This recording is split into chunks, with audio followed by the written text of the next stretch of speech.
সাংবাদিক বন্ধুসকল, আপোনালোকক সকলোকে ধন্যবাদ জনাইছোঁ। আমাৰ ইয়ালৈ আহি আমাৰ কথাবোৰ মানে ৰাইজৰ আগত অৱগত কৰিবলৈ কাৰণে যি সুযোগ দিছে। তো কথা হ'ল দিলীপ নাথ ডাঙৰীয়াই যে সংবাদমেলৰ যোগেদি যিখিনি তেখেতে আপত্তি দৰ্শাইছে সেইখিনি সম্পূৰ্ণ ভুল। তেখেতৰ মনোবৃত্তিটো একচুৱেলি তেখেতৰ হৈছে ঈৰ্ষা। সঁচা কথা ক'বলৈ গ'লে ঈৰ্ষান্বিত মানুহ, কাৰণ এই অঞ্চলত যে জনজাতি ভূমিপুত্ৰ জনজাতিসকলে আজি ইমান দিনৰ পৰা বসবাস কৰি আছে আৰু ভালকৈ খেতি বাতি কৰি মানে সুখেৰে জীৱন যাপন কৰি আছে, এইটো তেখেতৰ মানে মানি ল'ব পৰা নাই তেখেতে। সেইকাৰণে পাকে প্ৰকাৰে সকলো সময়তে এই অঞ্চলৰ মানুহক মানে বিশেষকৈ খিলঞ্জীয়া অঞ্চল মানে ইফালে হুকৰাজুলিৰ পৰা আপ টু গহপুৰলৈকে গোটেই শোণিতপুৰ মানে অবিভক্ত শোণিতপুৰ জিলাৰ উত্তৰ অঞ্চলত বসবাস কৰা জনজাতি অকল বড়ো নহয়, যিখিনি বড়ো, ৰাভা, চাওতাল এনেকুৱা ধৰণৰ বিভিন্ন ধৰণৰ মানে খিলঞ্জীয়া, কোচ এনেকৈ খিলঞ্জীয়া মানুহ বসবাস কৰি আছে ইয়াত। বহুতৰে মাটি এলটমেণ্ট হৈছে যদি ফৰেষ্ট ভিলেজ হিচাপে, কিন্তু বহুতৰে মাটি আজিলৈকে এলটমেণ্ট হোৱা নাই। তো চৰকাৰে যিটো নেকি 2006 চনৰ বন আইন schedule tribe and other traditional forest dweller act 2006 সেই বিল মতে চৰকাৰে ইয়াত ভূমি দিবলৈ ওলাইছে, এলটমেণ্ট দিবলৈ ওলাইছে। কিছু সংখ্যক মানুহক দিছেও। তো ইয়াত মানে তেখেতে আপত্তি দৰ্শাইছে, RTI কৰিছে। RTI কৰাটো তেখেতৰ এটা মানে পেচাত পৰিণত হৈছে। এটা স্কুল বনালেও RTI, পদ এছোৱা বনালেও RTI, যিকোনো ক্ষেত্ৰতে RTI মানে তথ্য জনাৰ অধিকাৰটো তেখেতৰ আজিৰ তাৰিখত তেখেতৰ মানে পইচা কামোৱাৰ, টকা আহৰণ কৰাৰ এটা মানে কি বুলি ক'ব, এটা মিনছ, এটা আহিলাত পৰিণত হৈছে। আজি এই অঞ্চলত সৰ্বশিক্ষা আঁচনিৰ অধীনত 42খন স্কুল, 42খন স্কুলৰ পৰা 5,000কৈ টকা তেখেতে 2010, 11, 12 এই সময়ৰ ভিতৰতে তেখেতে লৈছে। আৰু এই অঞ্চলত যিটো চেনক্ৰেবেল ৰাস্তা 4টা ৰাস্তা চৰকাৰৰ ফালৰ পৰা দিয়া হৈছিল, তাতো তেখেতে কমিশ্যন লৈছে। আৰু প্ৰত্যেকটা ক্ষেত্ৰতে আজি এই অঞ্চলৰ যিখিনি খিলঞ্জীয়া মানুহ আছে, মানুহখিনিক অতিষ্ঠ কৰি ৰাখিছে। অকল এই মানুহখিনিকে অতিষ্ঠ কৰা নহয়, আজি DC অফিচ, আজি forest DFO office, ranger office সকলোকে মানে অতিষ্ঠ কৰি ৰাখিছে। এনেকুৱা অতিষ্ঠ কৰি ৰাখিছে মানে সীমা চেৰাই গৈছে। গতিকে তেখেতক সকীয়াই দিব বিচাৰিছোঁ যে তোমাৰ অতিৰঞ্জিত হৈ গৈছে, গতিকে অলপ সাৱধান হৈ যোৱা, নহ'লে তোমাৰ কপালত দুখ আছে ভাই। সকলো ক্ষেত্ৰতে ইমান সহ্যৰ এটা সীমা থাকে, সীমা পাৰ হৈ গৈছে। এই অঞ্চলৰ মানুহৰ প্ৰতি তোমাৰ কিহৰ ইমান ঈৰ্ষা, কিহৰ ইমান হিংসা? এই অঞ্চলৰ যদি খিলঞ্জীয়া জাতিৰ মানুহখিনিয়ে, ভূমিপুত্ৰ জনজাতিৰ মানুহখিনিয়ে যে খেতি কৰি খাবলৈ কাৰণে মাটি এডৰা পায়, তাতে তোমাৰ কি ক্ষতি, তাতে তোমাৰ কি যায় আহে? চৰকাৰৰ আইন আছে, 2006 চনতে আইন পাছ কৰিছে। সেই আইন মতে ৰাইজে যি পাবলগীয়া আছে পাব। আৰু ভুৱা তথ্য দি পেলাই ইয়াত ভূমি লৈছে বুলি, ভূমি গ্ৰহণ কৰিছে বুলি তুমি যি আপত্তি দৰ্শাইছা, এতিয়া অলপ আগতে দেখুওৱা হ'ল যে গোটেইখিনি তথ্য পাতি আমাৰ হাইকোৰ্ট, সুপ্ৰিম কোৰ্টৰ পৰা আদি কৰি ভোটাৰ তালিকাৰ আদি কৰি সকলো আমাৰ 2006 চনৰ বহু আগৰ পৰাই আছে। এই অঞ্চলত 95 চনৰ পৰা ইয়াত মানে মানুহে বসবাস কৰি আছে। তো সকলো সময়তে এনেধৰণৰ মনোবৃত্তি লৈ থকাটো উচিত নহয়। এইটো তুমি এইটো পৰিহাৰ কৰাটো ভাল।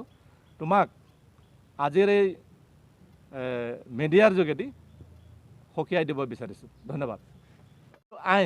এই আইনটো তেখেতৰ টকা কমোৱাৰ মানে পইচা কমোৱাৰ, মানুহক ব্লেকমেইলিং কৰাৰ এটা মানে অস্ত্ৰ। তেখেতে অস্ত্ৰ হিচাপে ব্যৱহাৰ কৰিছে গোটেই অঞ্চলৰ মানুহক ব্লেকমেইলিং কৰা গোটেই ফৰেষ্ট ডিপাৰ্টমেণ্টৰ DFO ৰেঞ্জাৰৰ পৰা আৰম্ভ কৰি DC অফিচাৰ বিভিন্ন কৰ্মচাৰীক ব্লেকমেইলিং কৰি ভয় দেখুৱাই RTI মাৰি খালি টকা আজি তেখেতৰ যেনেকুৱা ধৰণৰ জীৱন যাপন কৰি আছে গাড়ী ঘোঁৰা ঘৰ বাংলা কৰি পেলাই ক'ত টকা পাইছে ইমান ক'ৰ পৰা টকা কামাইছে কিহৰ ইনকাম আছে সব মানুহক ব্লেকমেইলিং কৰি এই তথ্য জনাৰ অধিকাৰ যিটো আইন সেই আইনটো তেখেতৰ স্বাৰ্থত মিছ ইউজ কৰি পেলাই অপব্যৱহাৰ কৰি আছে তেখেতে গতিকে প্ৰশাসনেও তেখেতৰ ওপৰত চোকা দৃষ্টি ৰাখিব লাগে বুলি মই প্ৰশাসনক অনুৰোধ জনাইছোঁ আৰু আমাৰ ফালৰ পৰা ইউনাইটেড ফৰাম অফ এক্স-NDFB সংগঠনৰ ফালৰ পৰা তেখেতক সকীয়াই দিব বিচাৰিছোঁ তেখেতে নিজকে শুধৰাই লওক আৰু এই অঞ্চলৰ ৰাইজৰ বিৰুদ্ধে যোৱাটো এই অঞ্চলৰ ৰাইজৰ হাজাৰ হাজাৰ ৰাইজৰ অভিশাপ লোৱাৰ পৰা আঁতৰত থাকক ধন্যবাদ মানে সৰু সৰু পকী ঘৰবোৰ বনাইছিলে বিল্ডিং গ্ৰাউণ্ড হৈছিলে সেই সময়ত তেখেতে কৃষক মুক্তি সংগ্ৰাম সমিতিৰ কোনোবা এজনৰ লগত তেখেত আহিছিল আহি পেলাই দেখিলে যে বাপ এই বনাঞ্চলত পকী ঘৰ কেনেকুৱা হ'ল ক'ৰ পৰা মানে মাটি পালে কেনেকুৱা হ'ল লগে লগে তেখেতে মানে RTI মাৰি দিলে RTIটো তেখেতে খালি পইচাৰ কাৰণে যেতিয়া প্ৰত্যেকখন স্কুলৰ পৰা 5,000 টকা শিক্ষকসকলে মানে নি পেলাই দিলেগৈ তেতিয়া লগে লগে উইড্ৰ কৰিলে মানে RTI মাৰাটো তেখেতৰ মানে পইচাৰে ধান্দা ব্লেকমেইলিং পইচা পালে তেখেতে আপোচ পইচা নাপালে মানে RTI যিকোনো ক্ষেত্ৰতে হওক ৰাস্তা পদূলি স্কুল কোনোবা যদি মানে ঘৰ এখন বনাইছে তাতো মানে RTI খালি RTI তেখেতৰ এই তথ্য জনাৰ অধিকাৰটো তেখেতে পইচা কামৰ এটা মানে হাতিয়াৰ হিচাপে ব্যৱহাৰ কৰি আছে তেখেতে মানে মিছ ইউজ কৰি আছে অপব্যৱহাৰ কৰি আছে খালি মাত্ৰ টকাৰ কাৰণে সকলো ক্ষেত্ৰতে হওক সকলো ক্ষেত্ৰতে এই ক্ষেত্ৰত আপুনি চৰকাৰক কি জনাব চৰকাৰ ক'ব যে তেখেতে যেটো আইন এইটো মিছ ইউজ কৰি আছে অপব্যৱহাৰ কৰি আছে গতিকে চৰকাৰে চোকা দৃষ্টি ৰাখিব লাগে আৰু তেখেতৰ ওপৰত এটা বিহিত ব্যৱস্থা ল'ব লাগে ধন্যবাদ আজি আমাৰ এই বিদ্যালয় প্ৰাংগণত আমাৰ ঢেকেজুলিৰ পৰা আহি ইয়াত উপস্থিত হৈ আমাৰ কিছু সমস্যাৰ কথা বুজ ল'বলৈ অহা আমাৰ সাংবাদিক বন্ধুসকল মই প্ৰথমে আপোনালোকক মোৰ তৰফৰ পৰা মই আন্তৰিক শ্ৰদ্ধা জনাইছোঁ আৰু আমাৰ এফ.আৰ.স এলেকা তথা আমাৰ যিসকলক বনভূমিত বসবাস কৰি থকা বুলি কৈ অহা হৈছে তেওঁলোকৰ ক্ষেত্ৰত এই কেইদিনমান বিভিন্ন ধৰণৰ বা বাতৰি ওলাই আছে এই ক্ষেত্ৰত আমি কিছুমান কথা আজি এই সংবাদ মাধ্যমৰ যোগেদি আপোনালোকক জনাব বিচাৰিছোঁ যে আমি কেতিয়াৰ পৰা আছিলোঁ আৰু কি ধৰণে আছোঁ আৰু আমাৰ ইয়াত কেইদিনমান আগতে 2022 চনৰ 5 নৱেম্বৰ দিনাখন 1301জন ব্যক্তিক এই এফ.আৰ.স এলেকাৰ যি বন অধিকাৰ আইনৰ যোগেদি তেওঁলোকক মাটিৰ পট্টা দিয়া হ'ল এই মাটিৰ পট্টা দিয়াটো আমাৰ সমষ্টিৰ এজন ব্যক্তি যাক আমি দিলীপ নাথ বুলি জানো তেখেতে কেইদিনমান আগত সংবাদ মাধ্যমৰ যোগেদি কৈছে যে শোণিতপুৰ জিলা প্ৰশাসনে ভুৱা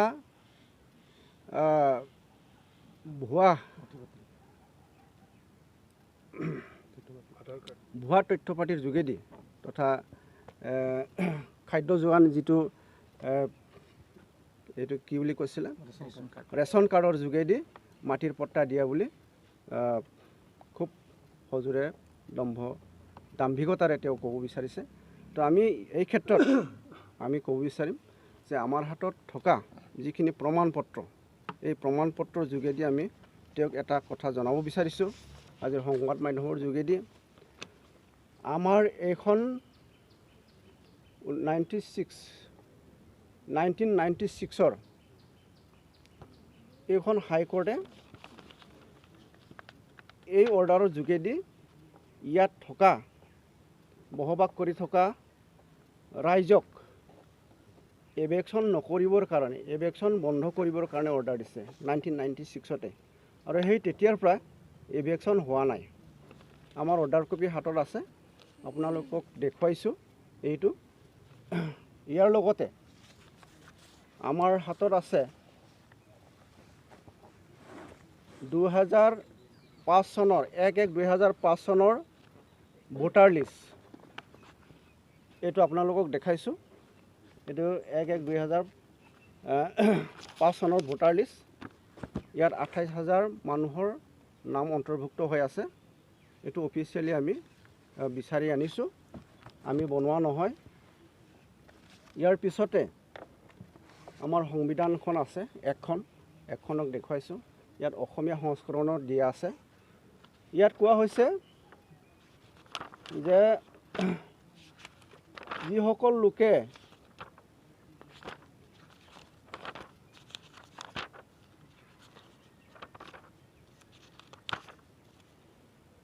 যিসকল লোকে 2005 চনৰ 13 ডিচেম্বৰ আগতে এই বনভূমিত সোমাই আছে, বনভূমি দখলস্বত্বত তেওঁলোকৰ দখলস্বত্বত আছে, তেওঁলোকে এই মাটি পোৱাৰ যোগ্যতা আছে, মাটিখিনি পাবৰ যোগ্যতা, বনভূমিৰ মাটিখিনি পোৱাৰ যোগ্যতা আছে।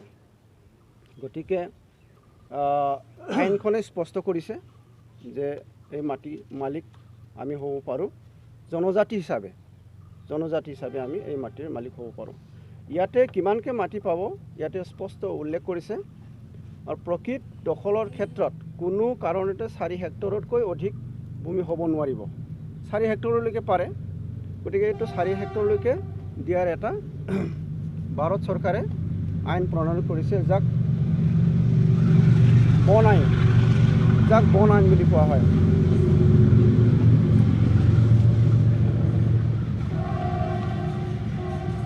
ইয়াৰ পিছতে আছে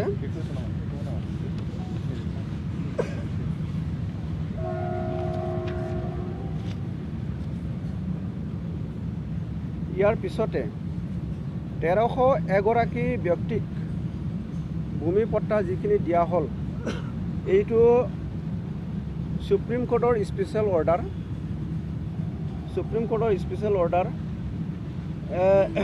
109/2008 আৰু 50/2008 চনতে ইয়াত থকা মানুহবিলাক কি ধৰণৰ আছে, তেওঁলোকে দিয়া ফৰ্মবিলাক যদি ৰিজেক্ট হৈ আছে, সেইবিলাক পুনৰীক্ষণ কৰিবলৈ কৈছে। এইবিলাকক আকৌ ৰিভিউ কৰিবলৈ কৈছে। ৰিভিউ কৰি তেওঁলোক যদি পোৱাৰ যোগ্য হয় সেইটো দিবলৈ কৈছে। তো তেতিয়াৰ পৰা আজিলৈকে চলি আছে 2008 চনৰ পৰা। আৰু ইয়াতে কৈছে যে এইখিনি কাম 30 জুলাই 2021 চনৰ ভিতৰত সমাপ্ত কৰিবলৈ দিছিলে।